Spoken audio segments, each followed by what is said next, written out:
കർത്താവ് ഈ കഴിഞ്ഞ ദിവസങ്ങളിൽ ദൈവവചനം ധ്യാനിച്ചുകൊണ്ടിരുന്നപ്പോൾ എൻ്റെ ഹൃദയത്തിലേക്ക് കടത്തിവിട്ട ചില ചിന്തകളാണ് ഞാൻ നിങ്ങളുമായി പങ്കിടുവാൻ താല്പര്യപ്പെടുന്നത്. അത് പറയുമ്പോൾ എൻ്റെ മനസ്സിൽ വന്ന, ഞാൻ എന്നോ കേട്ടിട്ടുള്ളതായ ഒരു കഥ, അല്ലെങ്കിൽ ഒരു കഥയാണ്, എൻ്റെ ആരോ പറഞ്ഞു കേട്ടിട്ടുള്ള ഒരു കഥ എൻ്റെ മനസ്സിൽ വന്നത്.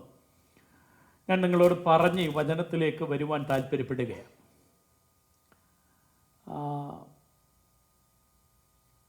ഒരു ആറിൻ്റെ മുകളിലൂടെ ഒരു പാലം ഇങ്ങനെ പോകുന്നുണ്ട്, ഒരു ചെറിയ പാലം. ആ ആറ്റിലൂടെ വളരെ കുത്തൊഴുക്കോടെ വെള്ളം ഇങ്ങനെ ഒഴുകുകയാണ്. വെള്ളം ഒഴുകിക്കൊണ്ടിരിക്കുന്നതായ സന്ദർഭത്തിൽ ഒരു മനുഷ്യൻ അതിൻ്റെ കൈവരിയിൽ നിന്നത് നോക്കിക്കൊണ്ട് നിൽക്കുമ്പോൾ ആ പാലത്തിൽ നിന്നും ഈ വെള്ളത്തിലേക്ക് താഴെ വീഴുവാനിടയായി. ഇത് കണ്ടുകൊണ്ടിരുന്ന മനുഷ്യൻ താഴേക്ക് വീഴുവാനിടയായി. വീണ് കഴിഞ്ഞപ്പോൾ ആൾക്കാരെല്ലാം കൂടെ ശബ്ദമുയർത്തി ഈ മനുഷ്യനെ അവനോട് പറഞ്ഞു, നീന്തി കരയ്ക്ക് കയറെന്നൊക്കെ പറഞ്ഞു തിരുവേരിച്ചു. മുകളിൽ നിന്ന് ഒരാൾ, നല്ലവണ്ണം നീന്തറിയാവുന്ന പ്രാക്ടീസുള്ള ഒരാളാണ് അദ്ദേഹം, മുകളിൽ നിന്ന് പറഞ്ഞു, നീ താണു പോകാതിരിക്കാൻ നിൻ്റെ വലത് കൈ ആദ്യം മുന്നോട്ടെടുക്കുക, അതിനുശേഷം ഇടത് കൈ കൊണ്ട് തുഴയുക, രണ്ട് കാലുകൊണ്ടും തുഴയുക, നീ ശ്വാസം പിടിച്ച് ഉയർന്നു കിടക്കുക എന്നൊക്കെ പാലത്തിൻ്റെ മുകളിൽ നിന്ന് അദ്ദേഹം തിയറികളെല്ലാം പറഞ്ഞു കൊടുത്തു. പക്ഷേ ഈ മനുഷ്യന് നീന്തറിയത്തില്ല. നല്ല കുത്തൊഴുക്കിൻ്റെ അകത്ത് തിയറികൾ ആവതോളം മേളിൽ നിന്ന് പറഞ്ഞു കൊടുത്തു. പക്ഷേ വെള്ളത്തിൽ വീണ മനുഷ്യന് ഇത് കേൾക്കാൻ പറ്റില്ല. കാരണം അവൻ ജീവനും മരണത്തിനും തമ്മിൽ അവന് മിനിറ്റുകളുടെ അകലത്തിലാണ് വെള്ളത്തിൽ കിടക്കുന്നത്. ഈ സന്ദർഭത്തിൽ ഒന്നും നോക്കാതെ, ആ ഭയമൊന്നുമില്ലാതെ മറ്റൊരു ചെറുപ്പക്കാരൻ അതിലെ വന്നു. അവൻ ഈ മനുഷ്യൻ മുങ്ങിച്ചാകാൻ പോകുന്നത് കണ്ടപ്പോൾ അവൻ എടുത്ത് വെള്ളത്തിലേക്ക് ചാടുക മാത്രമല്ല, മുങ്ങി താഴാൻ തുടങ്ങിയവനെ നിമിഷങ്ങൾ കൊണ്ട് തന്നെ വലിച്ച് പെട്ടെന്ന് കരയ്ക്ക് കയറ്റി മരണത്തിൽ നിന്നും അവനെ വിടുവിച്ചു. ആൾക്കാർ ഓടിക്കൂടി അവനോട് ചോദിച്ചു, നിനക്ക് എങ്ങനെയാണ് ഈ കുത്തൊഴുക്കിനകത്ത് ഇങ്ങനെ ഇറങ്ങിച്ചെന്ന് ഇങ്ങനെ എടുത്തു ചാടി, ഇടംവലം നോക്കാതെ ഇതിനകത്തേക്ക് എടുത്തു ചാടാനും നീ മരിക്കുമെന്ന് പേടിക്കാതെ എങ്ങനെയാണ് ഇവനെ ഇവിടുന്ന് വിടുവിക്കാൻ കഴിഞ്ഞത്, അല്ലെങ്കിൽ എങ്ങനെയാണ് ഇവനെ സഹായിക്കാൻ കഴിഞ്ഞത്, നീ എന്ത് ധൈര്യത്തിലാണ് എടുത്തു ചാടിയത് എന്ന് ചോദിച്ചപ്പോൾ ആ ചെറുപ്പക്കാരൻ ഇങ്ങനെ മറുപടി പറഞ്ഞു, നിങ്ങളിവിടെ നിന്ന് നോക്കിയാൽ എൻ്റെ വീടങ്ങ് ആ കരയ്ക്ക് അല്പം ദൂരെ കാണാം. ഞാൻ ജനിച്ചു വളർന്നത് ഇവിടെയാണ്. ഞാൻ ജനിച്ചതിന് ശേഷം എത്രയോ പ്രാവശ്യം ഇതിനകത്ത് വെള്ളം ഉയർന്നെന്നറിയാം. അന്ന് ചെറിയ പ്രായം മുതൽ ഈ ആറ്, ഈ വെള്ളത്തിൻ്റെ നടുവിൽ നീന്തിക്കടക്കുന്നത് എൻ്റെ ഒരു ലഹരിയായിരുന്നു, അല്ലെങ്കിൽ ഞാൻ അതിനകത്തൂടെ നീന്തി മറുകര കടക്കുമായിരുന്നു. അനേക പ്രാവശ്യം ഇതിൻ്റെ അകത്ത് വെള്ളം പൊങ്ങിയിട്ടുണ്ട്. അന്നൊക്കെയും ഞാൻ ഈ സ്ഥലത്തുകൂടി ഈ ഒത്തൊടുക്കിനെ ഒന്നും വകവയ്ക്കാതെ ഇതിൻ്റെ അകത്തൂടെ നീന്തി മറുകര കടന്നിട്ടുണ്ട്. അതുകൊണ്ട് എനിക്ക് ഈ ആറിൻ്റെ ഉയരം എത്രയാണെന്നറിയാം, ഇതിൻ്റെ വലിപ്പം എത്രയാണെന്നറിയാം, ഈ ഒഴുക്കിൻ്റെ ശക്തി എത്ര ആണെന്നറിയാം. അതുകൊണ്ട് വേറൊരാൾ എന്നോട് ക്ലാസ് എടുത്തു തരേണ്ട കാര്യമില്ല. ഞാൻ ആ നിമിഷം ചെന്നെങ്കിൽ മാത്രമേ ഈ വെള്ളത്തിൽ വീണവൻ രക്ഷപ്പെടത്തുള്ളൂ എന്ന് എനിക്കറിയാവുന്നത് കൊണ്ടാണ് ഞാൻ ആ പ്രത്യേക സന്ദർഭത്തിൽ എടുത്തു ചാടി ഇവനെ രക്ഷിക്കുവാനിടയായത്. ക്ലാസ് എടുത്ത മനുഷ്യൻ മുകളിൽ നിൽപ്പുണ്ട്. വെള്ളത്തിലെടുത്ത് ചാടി രക്ഷിച്ച മനുഷ്യനെ മറ്റേ ആള് നന്ദി പറഞ്ഞ് താങ്ക് യു എന്ന് വെള്ളത്തിൽ നിന്നും കരകയറിയ ആൾ പറയുവാനിടയായി. ഇതിനകത്ത് ഒരു കാര്യം, ഒരു ഗുണപാഠം നമുക്ക് മനസ്സിലാക്കാൻ കഴിയുന്നത് എന്താണെന്ന് ചോദിച്ചാൽ, തിയറി പറയുന്ന ഒരുവനിൽ ആശ്രയിച്ചാൽ, പഠിപ്പിക്കുന്ന ഒരുത്തനിൽ ആശ്രയിച്ചാൽ അവന് നമ്മളെ രക്ഷിക്കാൻ പറ്റത്തില്ല. നമ്മളെ രക്ഷിക്കണമെങ്കിൽ, നമ്മളെ സഹായിക്കണമെങ്കിൽ ഈ ഓളങ്ങളിലൂടെ കടന്നുപോയ ഒരുത്തൻ വേണം. ഈ വെള്ളത്തിലൂടെ കടന്നുപോയ, ഈ കൊത്തൊഴുക്കിലൂടെ കടന്നുപോയ ഒരാളുണ്ടെങ്കിൽ മാത്രമേ നമ്മുടെ ജീവിതത്തിൽ നമ്മെ സഹായിക്കാനും വിടുവിക്കാനും കഴിയത്തുള്ളൂ. പ്രിയ സ്നേഹിതരെ, ഇന്ന് ലോകത്തിൽ ഒത്തിരി പേര് ക്ലാസ്സുകൾ എടുക്കുന്നവരാ, ഒത്തിരി പേര് പഠിപ്പിക്കുന്നവരാ. പക്ഷെ ഒരു പ്രശ്നം, അവരുടെ ജീവിതത്തിൽ അനുഭവങ്ങളില്ല.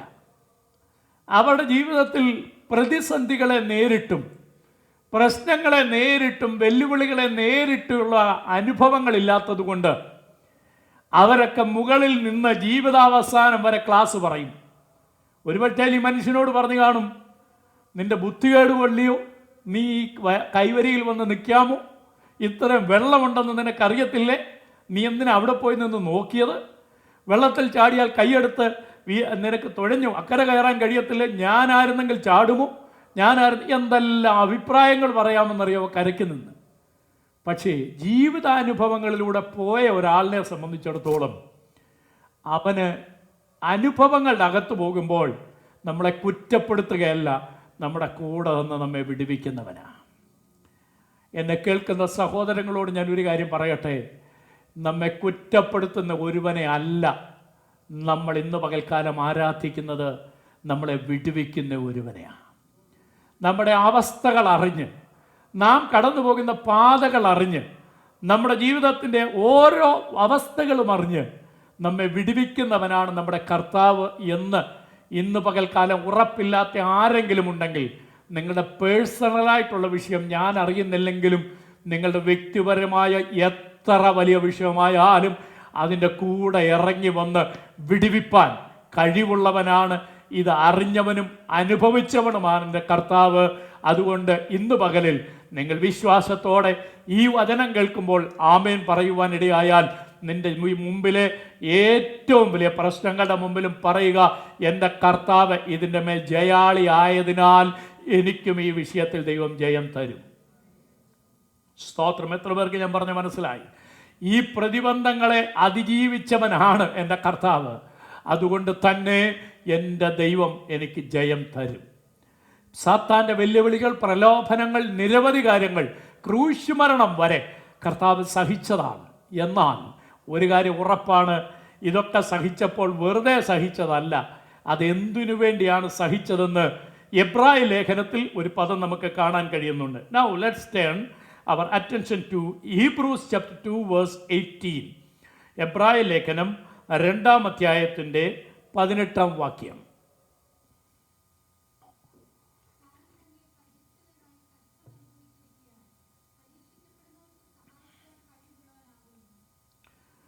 താൻ തന്നെ പരീക്ഷിതനായി, എല്ലാവരും അത് നമ്മളെപ്പോഴും എടുത്ത് വായിക്കുന്നതല്ല, അതുകൊണ്ടൊന്ന് ശ്രദ്ധിച്ചോണം, വാക്കൊന്ന് മനസ്സിലാക്കാൻ.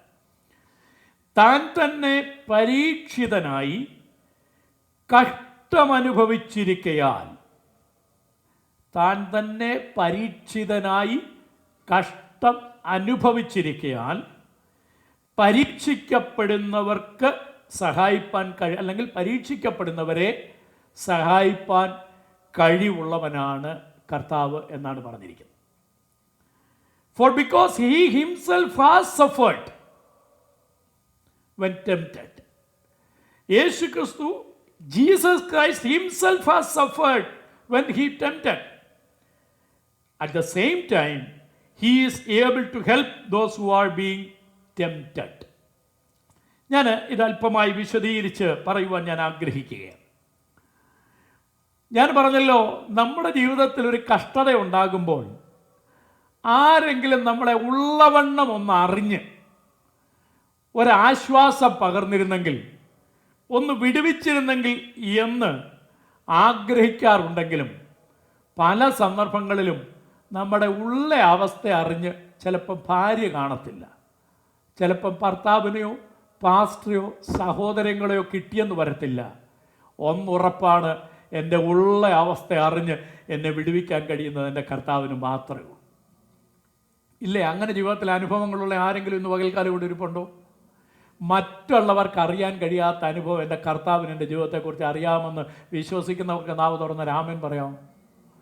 ഇന്ന് നിങ്ങൾ ഇവിടെ ഇരിക്കുമ്പോൾ നിങ്ങൾ പറയുന്ന പല വിഷയങ്ങളും, നിങ്ങളുടെ ഉള്ളിലുള്ള പല വിഷയങ്ങളും ഇവിടെ നിൽക്കുന്ന മോൻസിപ്പാസിന് അറിയത്തില്ല. പക്ഷെ ഒരു കാര്യം ഉറപ്പാണ്, നിങ്ങളായിരിക്കുന്ന അവസ്ഥ ആരെക്കാളും അപ്പുറത്ത് അറിയാവുന്നത് നിങ്ങളുടെ കർത്താവിന് മാത്രമേ ഉള്ളൂ. ഇതറിയാത്തവർ ഒരു പക്ഷെങ്കിൽ കുറ്റപ്പെടുത്തിയെന്ന് വരാം, ഇതും അറിയാത്തവർ ഒരു പക്ഷെങ്കിൽ പല അഭിപ്രായങ്ങൾ പറഞ്ഞെന്ന് വരാം. പക്ഷേ ഇതൊന്നും നിങ്ങൾ അറിയണ്ട.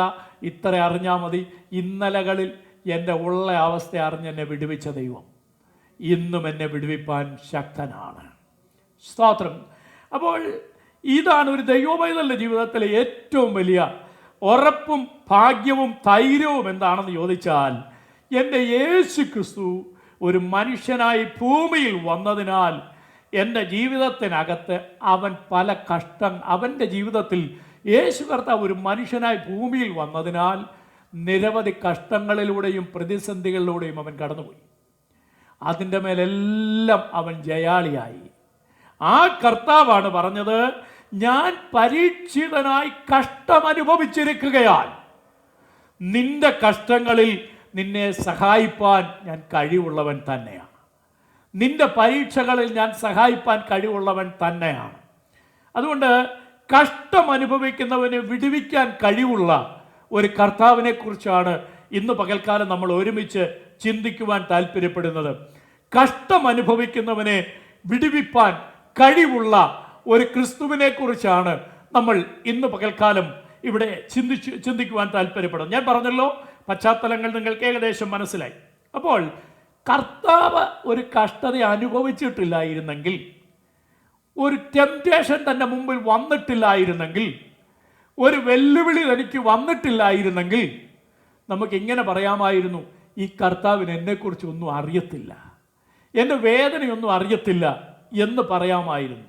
എന്നാൽ എബ്രായ ലേഖകൻ വളരെ വ്യക്തമായിട്ട് പറഞ്ഞിരിക്കുക, ഞാനും നിങ്ങളും അനുഭവിക്കുന്ന എല്ലാ വേദനകളും ഒരു മനുഷ്യനായി വന്ന കർത്താവ് അനുഭവിച്ചിട്ടുണ്ട്. അതുകൊണ്ട് തന്നെ നിന്റെ സകല ഉള്ളിലെ അവസ്ഥകളും എൻ്റെ ദൈവത്തിനറിയാം. Praise the lord. ഈ ജീവിതത്തിൽ അങ്ങനെയല്ലേ, പലപ്പോഴും നമുക്ക് മറ്റാർക്കും അറിയാത്ത പല വേദനകൾ നിങ്ങളുടെയൊക്കെ ജീവിതത്തിലുണ്ട്. പക്ഷെ കർത്താവ് ഇന്ന് പകലിൽ പറയുക, മോനെ മോളെ, നിന്റെ ഉള്ളിലെ വേദന എനിക്കറിയാം.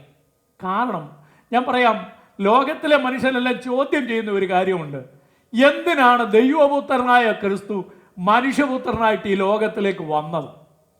നിരവധി മതങ്ങളും മനുഷ്യനും ചോദിക്കുന്ന ഒരു ചോദ്യമാണ്, എന്തിനാ ദൈവപുത്രനായ ക്രിസ്തു മനുഷ്യനായിട്ട് ഈ ഭൂമിയിലേക്ക് മനുഷ്യപുത്രനായിട്ട് വന്നത്? അതിൻ്റെ പ്രധാനപ്പെട്ട ഉത്തരങ്ങളിൽ ഒന്ന്, എന്നോടും നിങ്ങളോടും സഹതാപം കാണിക്കാൻ ലോകത്തിലെ ആർക്കും കഴിയാതിരിപ്പോൾ നമ്മളോട് സഹതാപം കാണിക്കാൻ അവൻ്റെ ജീവിതത്തിൽ അവൻ മനുഷ്യനായി ഇറങ്ങി വന്നതുകൊണ്ട് നമ്മുടെ കർത്താവിനെ കൊണ്ടാവും. Price the Lord. ഇനിയും ഞാൻ ഈ ഭാഗത്ത് നിന്ന് ഒരു 3-4 കാര്യങ്ങൾ വേഗത്തിൽ ഈ 2-ാം അധ്യായത്തിൽ നിന്ന് പറഞ്ഞ്, യേശു ക്രിസ്തു മനുഷ്യപുത്രനായ ലോകത്തിൽ വന്നതുകൊണ്ട് നമുക്ക് എന്തെല്ലാം ലഭിച്ചു എന്ന് ഒരു 4-5 കാര്യങ്ങൾ ഈ അധ്യായത്തിൽ നിന്ന് ഞാൻ നിങ്ങളെ ചൂണ്ടിക്കാണിക്കാൻ താല്പര്യപ്പെടുന്നുണ്ട്. സങ്കീർത്തനത്തിലെ ചില കോട്ടിങ്ങൾ ഇവിടെയുണ്ട്, പഴയ നിയമത്തിൽ നിന്നുള്ള കോട്ട്സ് ഇവിടെയുണ്ട്. അതൊന്നും ഞാൻ പറഞ്ഞ് വിശദീകരിക്കാൻ വേണ്ടി സമയം എടുക്കുന്നില്ല, മറിച്ച് ഇത്രയും മാത്രം വേഗത്തിൽ പറഞ്ഞു പോകുകയാണ്. യേശു ക്രിസ്തു മനുഷ്യപുത്രനായി ലോകത്ത് വന്നതിനാൽ നമുക്ക് എന്തെല്ലാമാണ് ലഭിച്ചത്? ഒന്നാമത്തെ കാര്യത്തിലേക്ക് നമുക്ക് പോകാം. എബ്രായ ലേഖനം 2-ാം അധ്യായത്തിൻ്റെ 11-ാം വാക്യം ഒന്ന് വായിച്ചാട്ട്.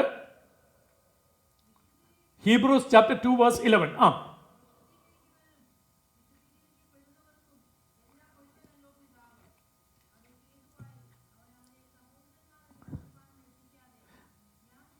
സ്തോത്രം.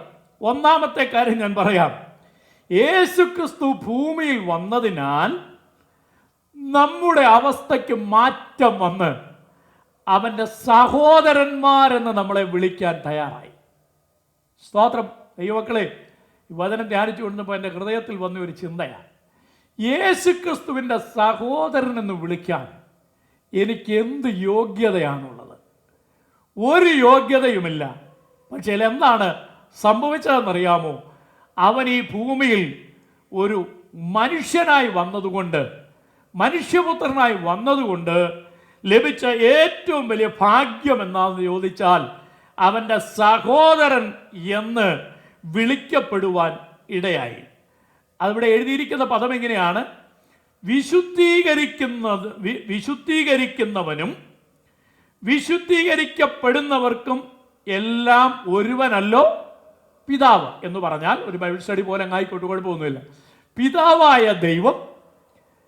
പിതാവായ ദൈവം അയച്ച പുത്രൻ വിശുദ്ധീകരിക്കുന്നവനാണ്. അവൻ വിശുദ്ധീകരിക്കുന്നത് ആരെയാണെന്ന് ചോദിച്ചാൽ എന്നെയും നിങ്ങളെയും. അപ്പോൾ വിശുദ്ധീകരിക്കപ്പെടുന്നവനും വിശുദ്ധീകരിക്കുന്നവനും ഒറ്റ പിതാവേ ഉള്ളൂ. അത് നമ്മുടെ പിതാവായ ദൈവമാണ്. ആ പിതാവായ ദൈവത്തിൻ്റെ മക്കളായി വിശുദ്ധീകരിക്കപ്പെടുന്നവനും വിശുദ്ധീകരിക്കുന്നവനും ഒറ്റ പിതാവേ ഉള്ളൂ. ആ പിതാവിൻ്റെ മക്കളായി ഞാനും നിങ്ങളും മാറിയപ്പോൾ യേശു ക്രിസ്തുവിൻ്റെ സഹോദരന്മാരെന്ന് വിളിക്കാൻ കർത്താവിന് ഒരു മടിയും തോന്നിയില്ല. സ്തോത്രം. ഇതൊരു ഭാഗ്യമാണെന്ന് വിശ്വസിക്കുന്നവർ എത്ര പേരുണ്ട്? നമ്മുടെ അവസ്ഥയ്ക്ക് കർത്താവ് മാറ്റം തന്ന, അവസ്ഥ മാറാത്തവരാരും ആമേൻ പറയരുത്. മാറിയെന്ന് ഉറപ്പുള്ളവർ നല്ലവണ്ണം ഒരു ആമേൻ പറയാവും. ദൈവത്തിൻ്റെ സ്തോത്രം, ദൈവത്തിൻ്റെ സഹോദരനെന്ന് വിളിക്കപ്പെടുവാനുള്ള ഒരവസ്ഥയിലേക്ക് സ്വർഗത്തിലെ ദൈവം നമ്മെ മാറ്റുവാനിടയായി. പ്രിയ സ്നേഹിതരോട് ഒരു കാര്യം ഞാൻ പറയാം.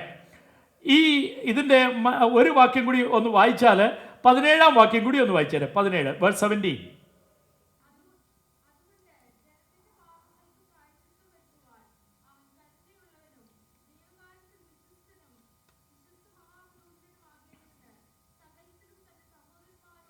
തൻ്റെ സഹോദരന്മാരോട് സദൃശ്യനായി തീരുവാൻ ആവശ്യമായിരുന്നു. അപ്പോൾ കർത്താവ് തന്നെ വിളിച്ചിരിക്കുന്നത്, കർത്താവ് എന്താ? മനുഷ്യപുത്രന്മാരോട് സദൃശ്യനാകേണ്ടത് ആവശ്യമായിരുന്നു. അപ്പോൾ കർത്താവ് ആരായി മാറിയെന്നറിയാമോ? ഭൂമിയിലെ മനുഷ്യനോട് സദൃശ്യനായി, പാപമൊഴികെ ഭൂമിയിലെ മനുഷ്യനോടൊക്കെ സദൃശ്യനായി വന്നതുകൊണ്ട് എന്താണ് സംഭവിച്ചതെന്നറിയാമോ? കർത്താവിൻ്റെ ഈ ഭൂമിയിൽ മനുഷ്യനായി വന്നതുകൊണ്ട് നമുക്ക് ലഭിച്ച ഏറ്റവും വലിയ ഭാഗ്യമാണ് സഹോദരന്മാർ എന്ന് വിളിക്കുന്ന അവസ്ഥ ദൈവം ദാനമായി തോന്നി. സ്തോത്രം. പ്രിയ ദൈവമക്കളെ, ഞാൻ പറയാം, കടം മാറുന്നെന്ന് പറഞ്ഞാൽ നമ്മൾ ആമേൻ പറഞ്ഞ് സന്തോഷിക്കും. രോഗസൗഖ്യം വരുന്നെന്ന് പറഞ്ഞാൽ നമ്മൾ സന്തോഷിക്കും. എന്നാൽ വചനം പറയുന്നു, നീ യേശുക്രിസ്തുവിൻ്റെ സഹോദരൻ്റെ സ്ഥാനത്തേക്ക് ഉയർത്തപ്പെട്ടെന്ന് പറഞ്ഞാൽ നമ്മുടെ നാവ് തുറന്ന് ദൈവത്തെ നമുക്ക് മഹത്വപ്പെടുത്താൻ പറ്റുമോ? അത് പറ്റാത്തതിൻ്റെ കാരണം എന്താണെന്നറിയാമോ? ആ അവസ്ഥയെക്കുറിച്ച് നമുക്കറിയത്തില്ല, അല്ലെങ്കിൽ അതിനെക്കുറിച്ച് സംശയമുള്ളത് കൊണ്ടാണ് പലപ്പോഴും അതിൻ്റെ അകത്ത് നമുക്ക് സന്തോഷിക്കുവാൻ കഴിയാത്തത്. സ്തോത്രം. മറ്റൊരു കാര്യം കൂടി ഞാൻ പറയാം. സ്തോത്രം. ഇവിടെ നമ്മൾ ചിന്തിക്കുമ്പോൾ നമുക്ക് മനസ്സിലാക്കാൻ കഴിയുന്ന ഒരു കാര്യമുണ്ട്. സ്തോത്രം. ഈ യേശുക്രിസ്തു എങ്ങനെയാണ് ഞാനും നിങ്ങളും അവൻ്റെ സഹോദരന്മാരായി മാറിയത് എന്നറിയണ്ടേ? സ്തോത്രം. 9-ാം വാക്യം ഒന്ന് വായിച്ചാട്ടെ. 9-ാം വാക്യം.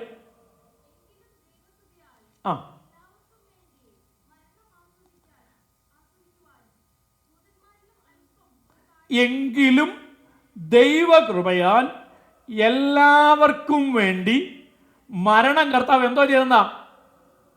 ടേസ്റ്റ് ചെയ്തെന്ന അല്ലേ? മരണം ആസ്വദിപ്പാൻ ദൂതന്മാരിലും അല്പം ഒരു താഴ്ച. അപ്പൊ യേശു കർത്താവ് മനുഷ്യനായി വന്നപ്പോൾ എന്തായി? ദൂതന്മാരിലും അല്പം താഴ്ച വന്നവനായി. യേശു മരണം അനുഭവിച്ചതുകൊണ്ട് അവനെ മഹത്വവും ബഹുമാനവും അണിഞ്ഞവനായി നാം കാണുന്നു. കർത്താവിനെ ഇപ്പം നമ്മൾ എങ്ങനെ കാണുന്നേ? ഒന്ന് പറയാമോ? കർത്താവിനെ ഇപ്പോഴെങ്ങനെ കാണുന്നേ? മഹത്വവും ബഹുമാനവും അണിഞ്ഞവനായി. അവൻ ആരാണ്? നമ്മുടെ മഹത്വവും ബഹുമാനവും അണിഞ്ഞു നിൽക്കുന്ന കർത്താവ് നമ്മുടെ ആരാ? സഹോദരനാണ്. ഇതിനു മുമ്പ് ഇപ്പോൾ നമുക്കൊരു പ്രത്യാശ കിട്ടി. എന്താണെന്നറിയാമോ? എൻ്റെ ജ്യേഷ്ഠനെന്ന് വിളിക്കത്തക്കണം. അല്ല, ഞാൻ അങ്ങോട്ട് വിളിച്ചതല്ല, എന്നെ സ്നേഹിച്ച കർത്താവ് ഇങ്ങോട്ട് വിളിച്ചതാ. എന്ത് വിളിച്ചത്? സഹോദരൻ എന്ന് എൻ്റെ കർത്താവ് എന്നെ വിളിച്ചു. സഹോദരൻ എന്ന് വിളിച്ചപ്പോൾ എനിക്ക് തരുന്ന 2 കാര്യങ്ങളുണ്ട്. ഏതൊക്കെ തരുമെന്നാ പറഞ്ഞത്? തേജസ്. അവൻ അണിഞ്ഞിരിക്കുന്ന എന്താ? മഹത്വവും ബഹുമാനവും. അപ്പം നഷ്ടപ്പെട്ടു പോയത് എന്തായിരുന്നു? ആദാം പാപം ചെയ്തപ്പോൾ ആദാമിന് നഷ്ടപ്പെട്ടത് എന്തുവാ? എന്തോ നഷ്ടപ്പെട്ടെ? തേജസ് നഷ്ടപ്പെട്ടു. അപ്പോൾ മനുഷ്യജാതിക്ക് മുഴുവൻ നഷ്ടപ്പെട്ടത് എന്താ? തേജസ്സും ബഹുമാനവുമാണ് നഷ്ടപ്പെട്ടത്, അല്ലേ? തേജസ്സും ബഹുമാനവും മാനവജാതിക്ക് മുഴുവൻ നഷ്ടപ്പെട്ടു പോയപ്പോൾ എന്താണ് സംഭവിച്ചതെന്നറിയാമോ? യേശുക്രിസ്തു മനുഷ്യനായി വന്നിട്ട് എന്ത് ചെയ്തു? മരണം. നിങ്ങളിവിടെ ഉണ്ടോ? യേശുക്രിസ്തു മനുഷ്യനായി വന്നിട്ട് മരണം ആസ്വദിച്ചു, ടേസ്റ്റ് ചെയ്തു. യേശുക്രിസ്തു മരണം ആസ്വദിച്ചപ്പോൾ യേശുക്രിസ്തുവിന് എന്ത് കിട്ടി? എന്തൊക്കെ തിരിച്ചു വാങ്ങിച്ചു? ഗ്ലോറി, മഹത്വവും ബഹുമാനവും തിരികെ വന്നു. ആ തിരികെ വന്നപ്പോൾ ആർക്കു വേണ്ടി കൂടിയാ അത് വന്നത്? തൻ്റെ സഹോദരന്മാർക്ക് വേണ്ടി. അപ്പം നമുക്ക് എന്തൊക്കെ കിട്ടുന്നുണ്ട് കർത്താവ് സഹോദരനായതുകൊണ്ട്? ആദാമിലൂടെ നഷ്ടപ്പെട്ട തേജസ്സും ബഹുമാനവും നമുക്ക് സഹോദര തുല്യനായി വന്ന കർത്താവിലൂടെ തിരികെ ലഭിച്ചു. മനസ്സിലാക്കിയവർ മാത്രം ഒരു നല്ല ആമേൻ പറഞ്ഞു. Price the Lord. അത് തിരികെ ലഭിച്ചിട്ടുണ്ടെന്ന് വിശ്വാസമുള്ളവർ എത്ര പേരുണ്ട്? ലോകത്തിലെ ഒരിലയും നീ തുന്നാൻ പോകണ്ട, ഒരു മൃഗത്തിൻ്റെയും തോല് നീ അണിയേണ്ട കാര്യമില്ല. നിന്റെ നാണം മറയ്ക്കാൻ, ലോകത്തിലെ നിന്റെ പാപത്തിൻ്റെ നാണം മറയ്ക്കാൻ ഒന്നുകൊണ്ടും കഴിയാതിരിക്കുമ്പോൾ സഹോദരനായി തീരാൻ എൻ്റെ കർത്താവ് ഇറങ്ങി വന്നതിനാൽ പാപത്തിൻ്റെ പ്രായശ്ചിത്തമായി, എൻ്റെ പാപത്തിൻ്റെ പ്രായശ്ചിത്തമായി അവൻ മരണം ആസ്വദിച്ചതിനാൽ എനിക്ക് ലഭിച്ച ഏറ്റവും വലിയ പദവിയാണ് അവൻ്റെ സഹോദരൻ എന്ന് വിളിക്കാനിടയായി. Praise the lord. വന്നിരിക്കുന്നൊക്കെ ഒരു ആമേൻ, ഒരു സ്വോത്രമൊക്കെ പറയാം. എന്ത് കൊസുകാരില്ല? ഒരു സ്വോത്രം. നമുക്ക് എന്താ കിട്ടി? ഒന്നാമത്തെ കാര്യം, എല്ലാം ഓർത്തില്ലേലും 1-2 കാര്യമല്ലേ ഓർക്കണേ. എന്തോ കിട്ടി? യേശു ക്രിസ്തു മനുഷ്യനായതുകൊണ്ട് നമുക്ക് കിട്ടിയ അഡ്വാൻറ്റേജ് എന്തുവാ? സഹോദരന്മാരെന്ന പദവി. നാം അങ്ങോട്ട് വിളിച്ചതല്ല, നമ്മളെ ഇങ്ങോട്ട് വിളിക്കാൻ കർത്താവിന് കാരണം തോന്നി. രണ്ടാമത്തെ കാര്യത്തിലേക്ക് നമുക്ക് വരാം. എബ്രായ ലേഖനം 2:10.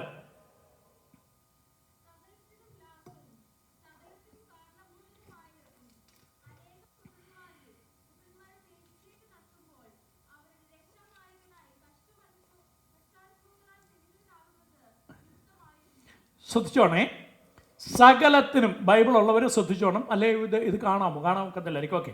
സകലത്തിനും ലാക്കും സകലത്തിനും കാരണഭൂതനുമായവൻ അനേക പുത്രന്മാരെ തേജസ്സിലേക്ക് നടത്തുമ്പോൾ അവരുടെ രക്ഷാനായകനെ കഷ്ടാനുഭവങ്ങളാൽ തികഞ്ഞവനാക്കുന്നത് യുക്തമായിരുന്നു എന്ന് പറഞ്ഞാൽ, രക്ഷാനായകൻ എന്ത് ചെയ്യണമായിരുന്നു? കഷ്ടാനുഭവങ്ങളിലൂടെ തികഞ്ഞവനാകണം, അല്ലേ? ഹലോ, ഇല്ലേ? എന്താ രക്ഷാനായകൻ എന്ത് ചെയ്യണം? കഷ്ടാനുഭവങ്ങളിലൂടെ തികഞ്ഞവനാകണം. അപ്പൊ രണ്ടാമത് കർത്താവ് ആരായി മാറിയെന്നറിയാമോ?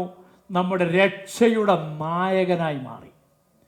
നാം രക്ഷിക്കപ്പെടുന്നതിന് കാരണമായി തീർന്നത് ആരാണെന്നറിയാമോ? നമ്മുടെ കർത്താവ് മനുഷ്യനായി ലോകത്തിൽ വന്നവനാണ്.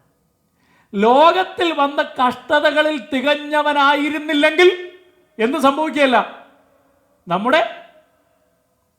നിങ്ങളെല്ലാം വചനം നല്ലവണ്ണം അറിയാവുന്നവരാ, പറഞ്ഞു, കുഴപ്പമില്ല. ലോകത്തിൽ കർത്താവ് വന്ന് മനുഷ്യനായി വന്ന് താൻ കാൽവറിയിൽ ജനിച്ച് മരിച്ച, കാൽവറിയിൽ മരിച്ച് ഉയർത്തെഴുന്നേറ്റ് എന്ന് പറഞ്ഞാൽ എന്തൊക്കെ അനുഭവിക്കണമായിരുന്നു? നിന്ന അനുഭവിക്കണമായിരുന്നു. തികഞ്ഞവനായിരുന്നു. കർത്താവ് തികഞ്ഞത് അങ്ങനെ എല്ലാം അത്ഭുതം ചെയ്തുകൊണ്ടാണോ? നമുക്കൊക്കെ ഒരു മൂക്കിപ്പനി വന്നാൽ പിന്നെ നമ്മൾ പ്രാർത്ഥനയ്ക്ക് കാണത്തില്ല. കർത്താവ് തികഞ്ഞവനായത് എന്തൊക്കെ ചെയ്തോന്ന് പറഞ്ഞു തരാമോ? ഇവിടെ ആരും ഇല്ലെന്ന് തോന്നുന്നു, ഒന്ന് പറഞ്ഞുതരാമോ? കർത്താവ് തികഞ്ഞവനായപ്പോൾ എന്തൊക്കെ ഉണ്ടായിരുന്നു ഒന്ന് പറയാമോ? പേര് വിളിച്ച് ഓരോരുത്തരോട് ചോദിക്കണോ ഞാൻ? എന്തോ നിന്ന, ചുമ്മാ വെറും നിന്ന എന്നൊക്കെ പറയാതെ എവിടെ വെച്ചാ? ഏതായാലും ഒന്ന് പറയാം. ചെറിയ പ്രായത്തിൽ അപ്പനും അമ്മയും എവിടെ ഇട്ടേച്ച് പോയി? മറന്നേച്ച്. ദേവാലയത്തിൻ്റെ അകത്ത് പോയേച്ച് അപ്പനും അമ്മയും മറന്നുപോയി. കുറച്ച് ഒരു 2-3 കാര്യം പറ. പിന്നെ കൂടെ നടന്നവർ നിന്നിച്ചു ഇല്ലേ? അവസാനത്തിലേക്ക് വരിക, സമയം കളയാതെ. അടിച്ചു, തുപ്പി, മുടി വലിച്ചു പറിച്ചു, ചാട്ടുപാറടി ഏറ്റു, നീ രാജാവാണെങ്കിൽ ഇറങ്ങി വരാൻ പറഞ്ഞു. കാൽവറി കുരിശിൽ തറയ്ക്കുന്നത് വരെ, അല്ല മരിക്കുന്നത് വരെ കർത്താവ് നമ്മൾ ഉദ്ദേശിക്കുന്നത് പോലെ പട്ടുമത്തയിലൊന്നും അല്ലായിരുന്നു. കഷ്ടങ്ങളിൽ തികഞ്ഞവനാകിയായിരുന്നു. കുറച്ചു പേർക്ക് മനസ്സിലായതിനായി നന്ദി പറയുന്നു. കർത്താവ് കഷ്ടങ്ങളിൽ തികഞ്ഞവനായിരുന്നു. അത് ആരുടെ എന്തായിരുന്നു? ദൈവത്തിന് ഇത് യുക്തമായിരുന്നു, ഇത് വേണമായിരുന്നു. അപ്പം ഞാനൊന്ന് ചോദിക്കട്ടെ ദൈവമക്കള്, മരണം വരെ കർത്താവിന് കഷ്ടതകൾ ഉണ്ടായിരുന്നെങ്കിൽ, വെല്ലുവിളികൾ ഉണ്ടായിരുന്നെങ്കിൽ, പരിശോധനകൾ ഉണ്ടായിരുന്നെങ്കിൽ നമുക്കാർക്കും എന്തോ വരത്തില്ല? കേട്ടില്ല. വെള്ളത്തിലൊന്ന് മുങ്ങിപ്പൊങ്ങിയാൽ പിന്നെ എനിക്കെന്തോ വരത്തില്ല? നിങ്ങളുടെ നിശബ്ദത സമ്മതമായി എടുത്തോണ്ട് വിവാഹം നടത്താമല്ലേ? ഞാൻ വല്ലപ്പോഴും പോയി ഒന്ന് ആരാധനയ്ക്ക് ഇരിക്കുന്നതോടുകൂടി എന്തോ മാറി? അങ്ങനെ മാറിയവരല്ലേ ഇവിടെ ഇരിക്കുന്നതല്ലോ. മാറിയില്ലെങ്കിൽ പിന്നെ ആരോടാ ദേഷ്യം? എന്നോട്. മനസ്സിലാവുന്നു ഞാൻ പറയുന്നത്? മനസ്സിലാവുന്നുണ്ടോ? ഇടാ, എൻ്റെ രക്ഷാനായകനെ, എൻ്റെ ലീഡറിനെ, രക്ഷയിലേക്ക് എന്നെ നയിക്കുന്നവനെ കഷ്ടതകളിലൂടാണ് ദൈവം പൂർണ്ണനാക്കി കൊണ്ടുവന്നതെങ്കിൽ എനിക്ക് കഷ്ടതകൾ വരുമോ? അതിൻ്റെ അടുത്തവിടെ തേജസ്സൂടെ ഉണ്ട്, അവിടെ എഴുതിയിട്ടുണ്ട്, കഷ്ടതയിലൂടെ പോകുന്നവനെ രക്ഷാനായകൻ എന്ത് ചെയ്യുമെന്നറിയാമോ? രക്ഷിക്കപ്പെടുത്തി എവിടത്തേക്ക് നടത്തുക? തേജസ്സിലേക്ക് നയിക്കുക. അങ്ങനെയാണെങ്കിൽ ഇവിടെ ഇരിക്കുന്നവരോട് നിങ്ങൾക്ക് ആമേൻ പറയാൻ പറ്റുന്ന കാര്യമാണെന്ന് മാത്രമേ പറയാവൂ. എന്നെ തേജസ്സിങ്കലേക്ക് നടത്തുമ്പോൾ ഇന്ന് ഞാൻ അനുഭവിക്കുന്ന കഷ്ടതകൾ യുക്തമെന്നറിഞ്ഞ് എൻ്റെ ദൈവം എനിക്ക് തന്നിരിക്കുന്നതിനായി ആമേൻ. ഹലോ, നിങ്ങൾക്ക് തന്നിരിക്കുന്ന കഷ്ടതകൾ യുക്തമാണെന്ന് തോന്നുന്നവർ എത്ര പേരുണ്ട്? കർത്താവിനോട് വരെ ദേഷ്യപ്പെട്ടായിരിക്കും നിങ്ങളുടെ മുഖം കാണുമ്പോൾ അറിയാം. ഇന്ന് വന്നിരിക്കുന്ന പല പ്രയാസങ്ങളും പ്രതികൂലങ്ങളും പ്രശ്നങ്ങളും ഒക്കെ ജീവിതത്തിനകത്ത് വന്നിരിക്കുമ്പോൾ നമ്മൾ എന്താ പറയുന്നത്? ഈ കഷ്ടം, ഈ വേദന, ഈ ഭാരം എനിക്ക് വേണ്ട. പക്ഷെ നിന്റെ സഹോദരനാണെങ്കിൽ, നിന്റെ നായകനാണെങ്കിൽ, നിന്റെ രക്ഷാനായകനാണെങ്കിൽ ഒരു കാര്യം ഉറപ്പാ, അവൻ പൂർണ്ണനായത് കഷ്ടങ്ങളിലൂടെയാണെങ്കിൽ അവനെ പിന്തുടർന്നവരും കഷ്ടങ്ങളിലൂടെ പോകും, പക്ഷേ രക്ഷ നഷ്ടപ്പെടത്തില്ല. Price the Lord. ശരിക്കും രക്ഷിക്കപ്പെട്ടിട്ടുള്ളവർക്ക് ഒരു ആമേൻ എന്നോട് ചേർന്നൊന്ന് പറയാമോ? ആമേൻ പറയുന്നു കേൾക്കുന്നില്ല? ആമേൻ പറയാമോ? അപ്പോൾ ഒന്നുണ്ട് രക്ഷ. സ്വത്രം ഇതാ ഡീറ്റെയിൽഡായിട്ട് പറഞ്ഞു കഴിഞ്ഞാൽ ഇതാ ടൈം പോവും. എനിവേ ഞാൻ വേഗത്തിൽ പറഞ്ഞു നിർത്താൻ ശ്രമിക്കാം. അപ്പം രക്ഷയ്ക്ക് നമ്മെ രക്ഷിച്ച കർത്താവ് എവിടോട്ട് നടത്താനേ ഇരിക്കുന്നേ? തേജസ്സിലേക്ക് കൊണ്ടുപോകാൻ ഇരിക്കുക. പക്ഷെ ഒരു കാര്യമുണ്ട്, നമ്മുടെ മൂത്ത സഹോദരൻ, ഞാൻ അങ്ങനെ ആ പദം ഉപയോഗിക്കുക, മൂത്ത സഹോദരൻ എന്ന് വിളിക്കാൻ ആഗ്രഹിക്കുന്ന കർത്താവ് പൂർണ്ണനായത് എങ്ങനെയാണ്? വെല്ലുവിളികളും ടെംപ്റ്റേഷനും കഷ്ടങ്ങളിലൂടെ കടന്നുപോയിട്ടാണ് ആരായി മാറിയത്? തേജസ്സിലേക്ക് നയിക്കപ്പെട്ടത്. അപ്പോൾ ഇവിടെ ആയിരിക്കുന്ന ഞാനും നിങ്ങളും ഒന്ന് ഓർത്തോണം, ചില കഷ്ടതകളിലൂടെ പോകാൻ എനിക്കും നിങ്ങൾക്കും ഭാരമുണ്ടാവേണ്ട. അതിനപ്പുറത്ത് ദൈവം ഒരു തേജസ് ഒരുക്കിയിട്ടുണ്ട്. ഒരു വചനഭാഗം പോലെ ഞാൻ ചേർത്തൊരു ദൂതൂടെ പറയാം. നീ പ്രാർത്ഥിക്കുന്ന ദൈവമാണെങ്കിൽ ഭയപ്പെടേണ്ട. ചില വേദനകളും കഷ്ടങ്ങളും ഇന്നുണ്ടെങ്കിലും ദൈവം മഹത്വത്തിന് വേണ്ടി അതിന് മാറ്റം വരുത്താൻ ശക്തനായ ദൈവമാണ്. Price the Lord. അപ്പോൾ രണ്ടാമത്തെ കാര്യം രക്ഷയിലേക്കും, ഒന്നാമത്തെ കാര്യം എന്തായിരുന്നു? ഒന്നാമത്തേത് ഫസ്റ്റ് പോയിന്റ് എന്തുവായിരുന്നു? യേശുക്രിസ്തു ആരായി മാറി? സഹോദരനായി മാറി. 2, രക്ഷാനായകനായി മാറി. 3, എബ്രായ ലേഖനം 2:14-15.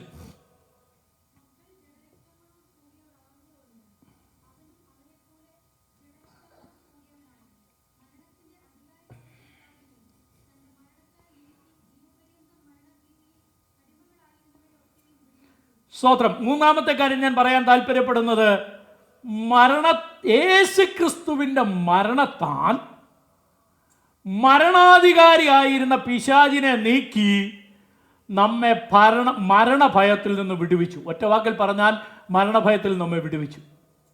യേശുക്രിസ്തു മനുഷ്യനായി വന്നതുകൊണ്ട് നമുക്ക് ലഭിച്ച ഒരു പ്രയോജനം എന്താണെന്നറിയാമോ? മരണഭയത്തിൽ നിന്ന് നമ്മെ നീക്കി. ഈ വാക്യം നമുക്കൊന്നുകൂടി ഒന്ന് ശാന്തമായി വായിച്ചു കഴിയുമ്പോൾ കുഴപ്പമില്ല.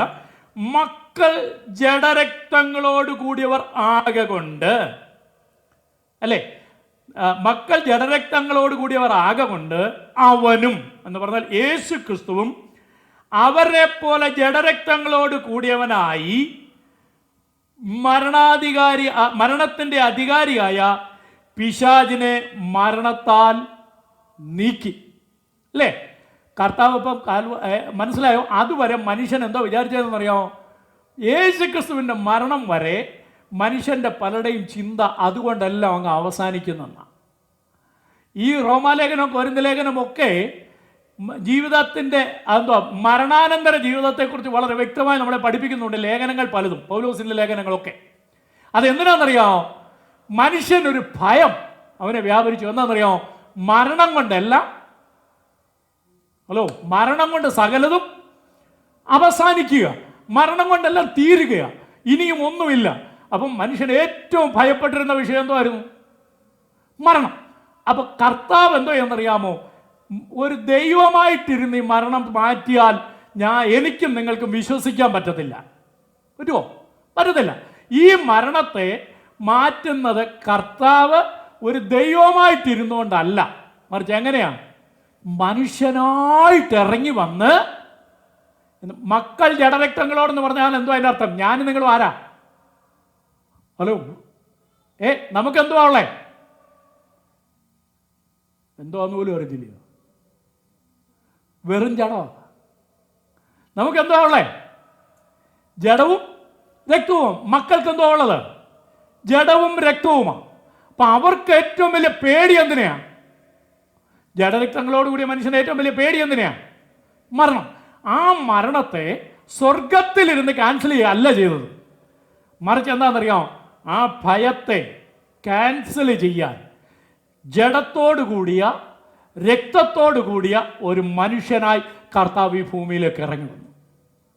അതുകൊണ്ട് ചെയ്തത് എന്താണെന്ന് ചോദിച്ചാൽ, ജഡത്തിൽ തന്നെ മരിച്ചപ്പോൾ ഒരു കാര്യം സാത്താനോട് പറഞ്ഞത് എന്താണെന്നറിയാമോ? നിന്നോട് പറയാനുള്ള കാര്യം ഇതാ, ജഡത്തിൽ മരിക്കുന്നവൻ എല്ലാം തീർന്നുവെന്ന് ഇന്നലെ വരെ പഠിപ്പിച്ചിടുന്നത് കുരിശിൽ തറച്ചപ്പോഴും കല്ലറയ്ക്കകത്ത് കിടത്തിയപ്പോഴും ലോകവും ലോകക്കാരും പിശാചും പറഞ്ഞു സകലതും ഇതുകൊണ്ട് അവസാനിച്ചെന്ന് പറഞ്ഞു. എന്നാൽ മൂന്നാം നാൾ അവൻ കല്ലറയെ ഭേദിച്ച് ഉയർത്തെഴുന്നേറ്റപ്പോൾ പിശാചിന് ഒരു കാര്യം മനസ്സിലായി: മനുഷ്യനെ മരണഭയത്തിൽ പിടിച്ചു വെക്കാനൊക്കത്തില്ല. ഇന്ന് പകൽക്കാലം ആരെങ്കിലും മരണഭയത്തിലുള്ളവെങ്കിൽ പറ, എന്നെ പിടിച്ചു വെക്കാനൊക്കത്തില്ല, എൻ്റെ കർത്താവ് എന്നെ സഹായിപ്പാൻ വന്നിട്ടുണ്ട്. വിശ്വസിക്കുന്നവർക്ക് ഒരു ആമേൻ പറയാമോ? ഒരു ആമേൻ എന്ന് പകൽക്കാലം പറഞ്ഞ് ദൈവത്തോട് നന്ദി കൊടുക്കാൻ എത്ര പേരുണ്ട്? നിന്റെ മരണം കൊണ്ടെല്ലാം തീരുമെന്നും എല്ലാം അവസാനിക്കുമെന്നും പറഞ്ഞിരിക്കുന്ന ഇടത്ത് ദൈവം എന്താണ് പഠിപ്പിച്ചതെന്നറിയാമോ? മരണഭയം നീക്കാനാണ് ഞാൻ എങ്ങനെ തന്നെ വന്നത്? ജഡരക്തങ്ങളായി, അല്ലെങ്കിൽ ഈ ശരീരത്തോട് കർത്താവ് ഇറങ്ങി. അപ്പൊ കർത്താവ് മനുഷ്യനായി വന്നുകൊണ്ട് വല്ല പ്രയോജനമുണ്ടെന്ന് വിശ്വസിക്കുന്നവർക്കൊന്ന് കരങ്ങൾ ഉയർത്തി ഒരു ആമേൻ പറയാമോ? മനുഷ്യനായി കർത്താവ് വന്നുകൊണ്ട് വല്ല പ്രയോജനമുണ്ടോ സഹോദരങ്ങളെ? ഉണ്ട്, ഇല്ലേ? എന്താ? ഒന്ന്, അവൻ നമ്മുടെ സഹോദരനായി മാറി. രണ്ട്, നമ്മുടെ രക്ഷാനായകനായി മാറി. മൂന്നാമത്തെ കാര്യം ഞാനിവിടെ പറഞ്ഞത്, താൻ മരണത്തെ നീക്കി, അഥവാ മരണഭയത്തെ കർത്താവ് നീക്കിക്കളഞ്ഞു.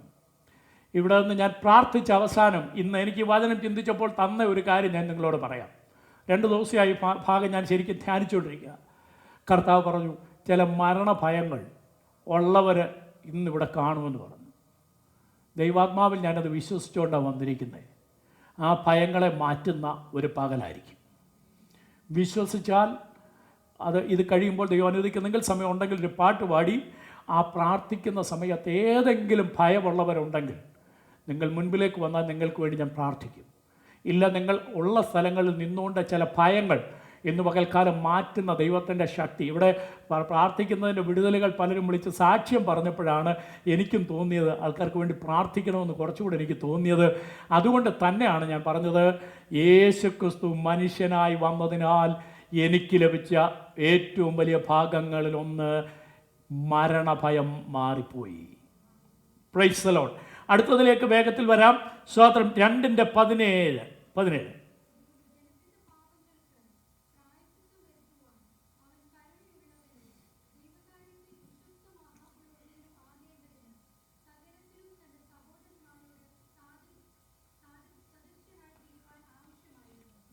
അതൊന്ന് ശ്രദ്ധിച്ചോണേ. ആ വാക്യം ഒന്ന് നമ്മൾ ഡൈസെക്റ്റ് ചെയ്യാൻ പോവാം. അതൊന്ന് വിഭജിച്ച് പഠിക്കാൻ പോവാം. വേഗത്തിൽ ഞാൻ പറഞ്ഞോളാം, കുഴപ്പമില്ല. ഞാൻ വായിക്കാം. നിങ്ങളും കൂടി ആ വാക്യം ഞാൻ വായിക്കുമ്പോൾ സൈലൻ്റായിട്ടാണെങ്കിലും അല്ലെങ്കിൽ ശബ്ദം എടുത്ത് വായിച്ചാലും കുഴപ്പമില്ല.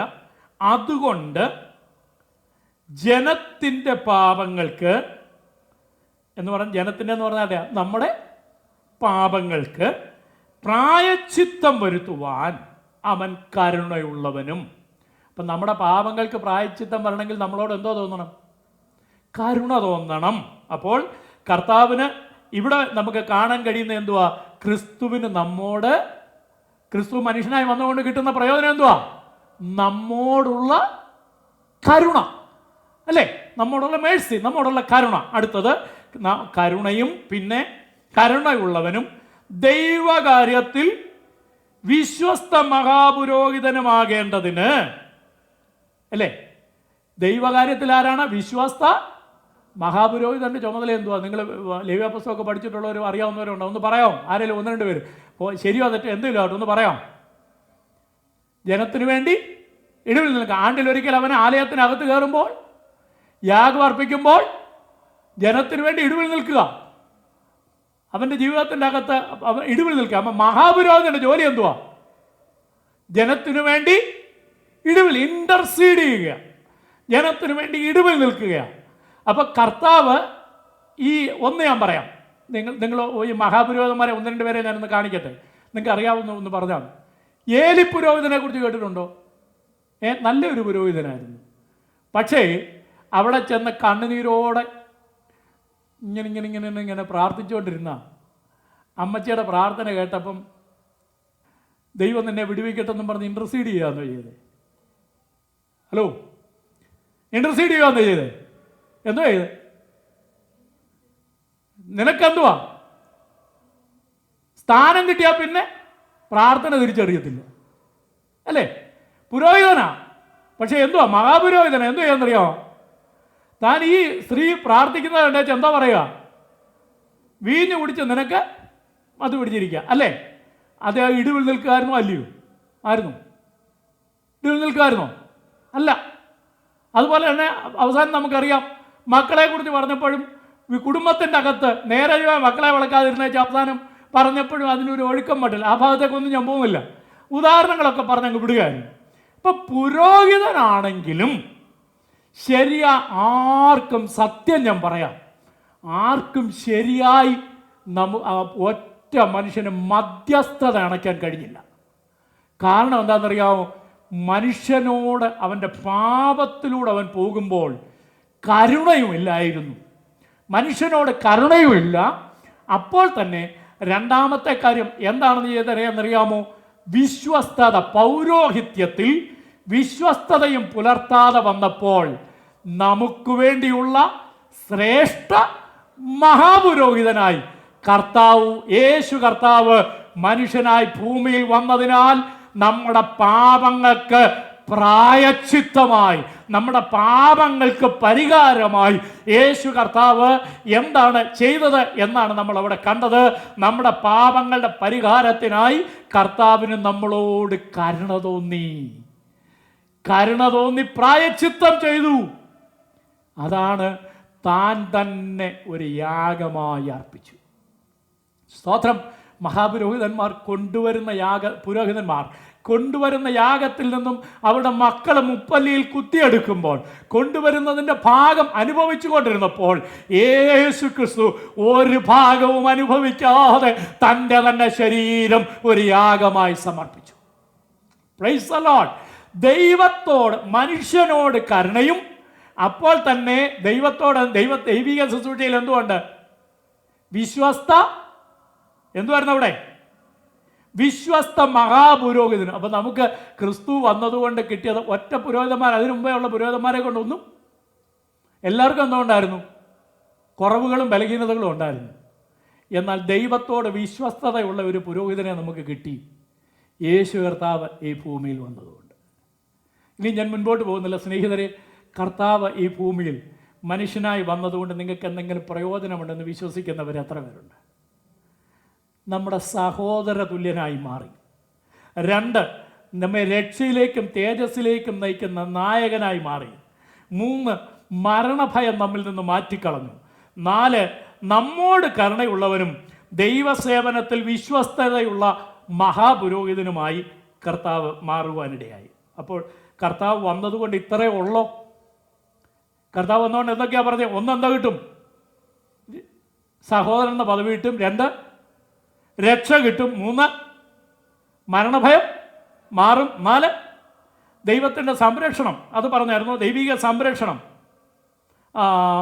ദൈവത്തിൻ്റെ സംരക്ഷണവും നമുക്ക് കിട്ടുന്നുണ്ട്. സ്തോത്രം. 16-ാം വാക്യത്തിൽ എന്തോ ഉണ്ട്? 16-ാം വാക്യത്തിൽ എന്തോ ഉണ്ടത്? ദൂതന്മാരെ സംരക്ഷണ ചെയ്യാനല്ല, അബ്രഹാമിൻ്റെ സന്തതി എന്ന് പറഞ്ഞാൽ ഇസ്രായേലുകാരനെ മാത്രമല്ല, അബ്രഹാം വിശ്വാസികളുടെ പിതാവാണ്, അല്ലേ? ദൂതന്മാരെ ദൂതന്മാർ സേവകാത്മാക്കളാണ്. അതിൻ്റെ അർത്ഥം നിങ്ങൾ നോക്കിക്കോണം. ഇവിടെ നമുക്ക് കാണാൻ കഴിയുന്നുണ്ട്. കീഴ്പ്പെടുത്താൻ പോകുന്ന എന്തിനാണെന്നറിയാമോ? സോദരൻ 5-ാം വാക്യം ഒന്ന് വായിച്ച. 5-ാം വാക്യം.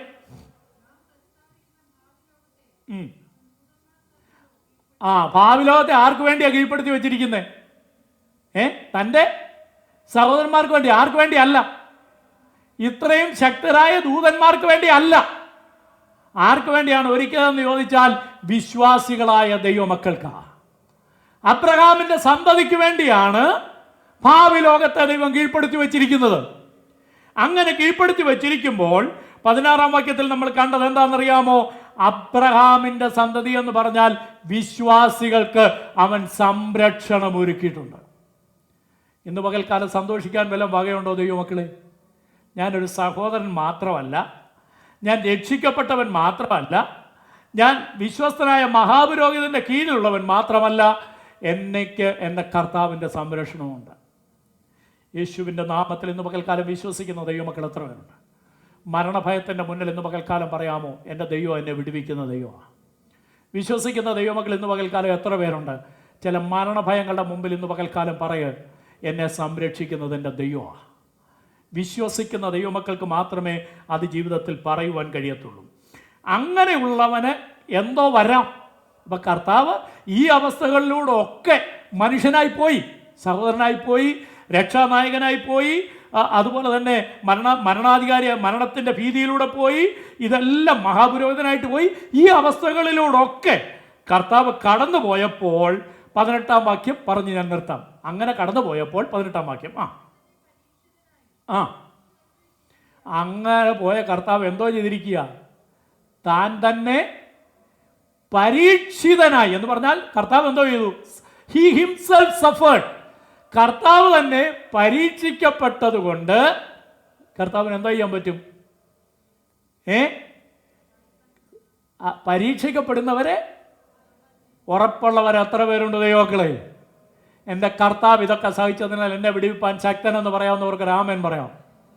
ഇന്ന് പകൽക്കാലം എൻ്റെ ദൈവം ഇതിലൂടെയൊക്കെ പോയിട്ടുള്ളത്, ഞാൻ ആദ്യമേ പറഞ്ഞ ഉദാഹരണവും ഇതുമായിട്ടൊന്ന് ചേർത്ത് നോക്കി. എൻ്റെ ദൈവം ഇതിലൂടെ പോയിട്ടുള്ളതിനാൽ എന്നെ വിടുവിപ്പാൻ ശക്തനാണ്. യേശുവിൻ്റെ നാമത്തിൽ നമ്മുടെ ജീവിതത്തിനകത്ത് ഇന്ന് പകൽക്കാലം ഒരു നിമിഷം കണ്ണുകളെ അടയ്ക്കാം. എൻ്റെ കഷ്ടങ്ങളുടെ നടുവിൽ, എൻ്റെ ഭീതിയുടെ നടുവിൽ എൻ്റെ ദൈവം എന്നെ വിടുവിപ്പാൻ ശക്തനെന്ന് വിശ്വസിക്കുന്ന ദൈവമക്കൾ ഇന്ന് പകൽക്കാലം എത്ര പേരുണ്ട്? എല്ലാ കണ്ണുകളും ദൈവസന്നിധിയിൽ അടച്ചാണ്. അവൻ എന്നെ സഹോദരനാക്കി മാറ്റി.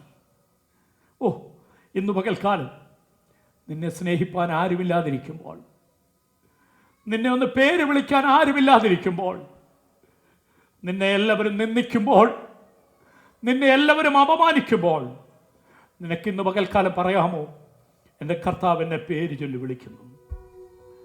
എൻ്റെ രക്ഷാനായകനായി എന്നെ തേജസ്സിലേക്ക് അവൻ നയിക്കുകയാണ്. മരണഭയം എൻ്റെ കർത്താവ് മാറ്റി. ഇന്നും അവൻ മഹാപുരോഹിതനായി എനിക്ക് വേണ്ടിയുണ്ട്. അവൻ എനിക്ക് സംരക്ഷണ ചെയ്യുന്നവനാ. ഈ പകലിൽ നിനക്ക് പറയാമോ, എൻ്റെ കർത്താവ് ഒരു മനുഷ്യപുത്രനായി, എൻ്റെ യേശു കർത്താവ് ഒരു മനുഷ്യപുത്രനായി ഈ ഭൂമിയിൽ വന്നതുകൊണ്ട് എൻ്റെ ജീവിതത്തിൽ ഭാഗ്യമുണ്ടെന്ന് വിശ്വസിക്കുന്നവർ എത്ര പേരുണ്ട്? അതിന് ആമേൻ പറയാൻ പറ്റുന്നവർക്കൊരു ആമേൻ പറയാം. ഹല്ലേലൂയ. ചില മരണഭയങ്ങൾ എന്നിൽ നിന്ന് മാറണമെന്ന് ആഗ്രഹമുള്ളവർ എത്ര പേരുണ്ട്? യേശുവിൻ്റെ നാമത്തിൽ ഇന്ന് പകൽക്കാലം ചില മരണഭയങ്ങൾ വിട്ടുമാറാൻ പോവാ. നിന്നെ ഭീതിപ്പെടുത്തുന്ന ചില മരണഭയങ്ങളെ ദൈവം മാറ്റിക്കളയാൻ പോകുകയാണ്. ഞാൻ നിനക്ക് വേണ്ടി മരണത്തെ തകർത്തവനാണ്. കാൽവറിയുടെ കുലക്കളത്തിൽ മരണത്തെ ഞാൻ ജയിച്ചവനാണ്. മരണത്തിന് കഴിഞ്ഞ മരണത്തിനപ്പുറത്തൊരു ജീവനുണ്ടെന്ന് ഞാൻ കാണിച്ചു തന്നവനാ. പിന്നെ നീ എന്തിനാ ഭാരപ്പെടുന്നേ? ഇന്ന് പകൽക്കാലം ചില മരണഭയങ്ങൾ മാറാൻ പോകുകയാ. ചിലർ വിടുവിക്കപ്പെടാൻ പോകുകയാ. സന്തോഷമുണ്ടെങ്കിൽ നിങ്ങൾക്ക് എഴുന്നേറ്റ് നിൽക്കാം. ദൈവിക സന്നിധിയിൽ എഴുന്നേറ്റ് നിൽക്കുമ്പോൾ ഏതെങ്കിലും വിധത്തിലുള്ള ഭാരങ്ങളുള്ളവർ, ഏതെങ്കിലും ഉള്ളതായ മരണഭയങ്ങളുള്ളവർ, എനിക്ക് വേണ്ടി ദൈവദാസൻ തലയിൽ കൈവച്ച് പ്രാർത്ഥിച്ചാൽ കൊള്ളാമെന്ന് ആഗ്രഹമുള്ളവരുണ്ടെങ്കിൽ, അല്ല ദൈവിക സന്നിധിയിൽ അത് വിടുതലാകുമെന്ന് വിശ്വാസമുള്ളവരുണ്ടെങ്കിൽ, ഈ പാട്ട് പാടിക്കൊണ്ടിരിക്കുമ്പോൾ നിങ്ങൾ മുമ്പിലേക്ക് വന്നാൽ ഞാൻ നിങ്ങൾക്കായി പ്രാർത്ഥിക്കാം. മരണഭയം എല്ലാം മാറിടട്ടെ, ശത്രുവിധിയെല്ലാം നീങ്ങിടട്ടെ. മരണഭയം എല്ലാം മാറിടട്ടെ, ശത്രുവിധിയെല്ലാം നീങ്ങിടട്ടെ. മരണത്തെ ജയിച്ചവൻ, ശത്രുവെ തകർത്തവൻ, സകലത്തിനും മീതെ ഉന്നതനാ. മരണത്തെ ജയിച്ചവൻ, ശത്രുവെ തകർത്തവൻ, സകലത്തിൽ